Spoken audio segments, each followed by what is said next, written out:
My wife said she was shopping until I showed up with a bat. Reddit cheating stories. I'll never forget the moment I realized my marriage was over. It wasn't during some big argument or dramatic fight. No, it was in a quiet, cold parking lot, with a bat in my hands and betrayal burning in my chest. For years, I believed my wife, Sarah, was my partner for life. We met in college, when I was just an average guy with big dreams, and she was the girl who made me feel like the world could be conquered. We built everything together. A home, careers, plans for the future. But somewhere along the way, the love I thought was unshakable began to fade for her, while I stayed blind, holding on to the picture-perfect marriage I thought we had. It started with little things, late nights, shopping, phone calls she wouldn't answer in front of me, sudden coldness where warmth used to be. She'd laugh less with me, brush me off when I asked her how her day went, and avoid my touch like it burned her. My gut screamed at me that something was wrong, but every time I asked, she'd say, "You're overthinking. I was just shopping. Don't make everything a problem." But gut instincts don't lie. One evening, Sarah told me she needed to go shopping again. She grabbed her purse and left in a rush, not even giving me the usual kiss goodbye. This time, something inside me snapped. I wasn't going to sit in silence anymore. I wasn't going to let her lies poison me without knowing the truth. So, I grabbed my baseball bat, not because I planned to hurt anyone, but because I needed courage. That bat had always been my comfort during late-night walks. It made me feel less powerless. I got in my truck and followed her. My hands were sweaty on the steering wheel, my heart pounding harder with every turn she took. She didn't head to the grocery store. She didn't stop at the mall. Instead, she pulled into a dimly lit parking lot near a strip of closed shops. My chest tightened as I watched her car park next to another one. I couldn't breathe when I saw him get out. A man. Young, confident, the kind of guy who probably never had to work as hard as I did to be noticed. Sarah stepped out of the car, and instead of carrying bags, she carried a smile I hadn't seen in years. A smile that used to belong to me. I felt fire in my veins. My bat was in my hand before I even knew it. I slammed my door and walked toward them, each step echoing like a war drum in my ears. Sarah froze when she saw me, her guilty expression telling me everything I needed to know before a single word was spoken. "Shopping, huh?" I spat, holding the bat at my side.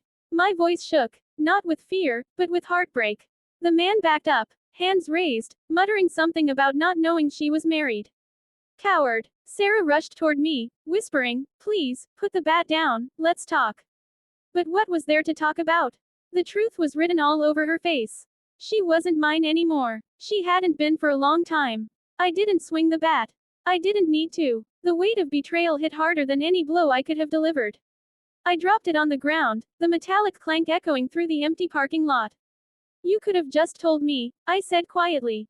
My voice cracked, because despite the anger, the deepest emotion was sadness.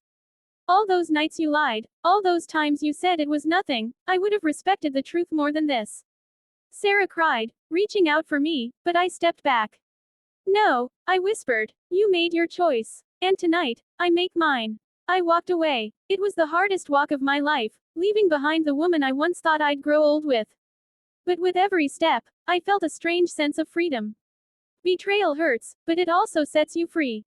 The weeks that followed were dark. Divorce papers, sleepless nights, the echo of memories that stabbed at me like knives. I questioned everything, my worth, my ability to trust, even my future. But slowly, something shifted. Friends reached out. My veteran neighbor, who had seen pain deeper than mine, told me, "Son, betrayal isn't the end. It's just life showing you where not to waste your love." His words stuck with me. I started working on myself. I hit the gym, picked up hobbies I'd abandoned, and poured my energy into becoming the man I wanted to be. Not for Sarah, not for anyone else, but for me. I rebuilt piece by piece. And somewhere in that process, I realized that what she did to me didn't define me.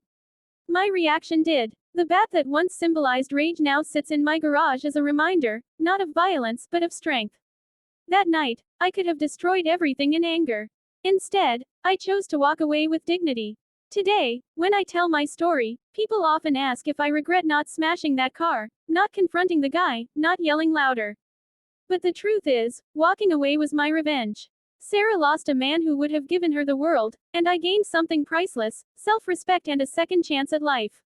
If you're listening to this and you've been betrayed, Hear me clearly. You are not defined by their lies.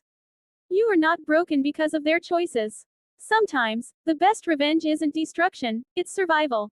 It's rebuilding yourself so strong that the person who betrayed you becomes nothing more than a painful lesson. That night, I showed up with a bat. But I walked away with my freedom. And in the end, that was the greatest victory I could have asked for.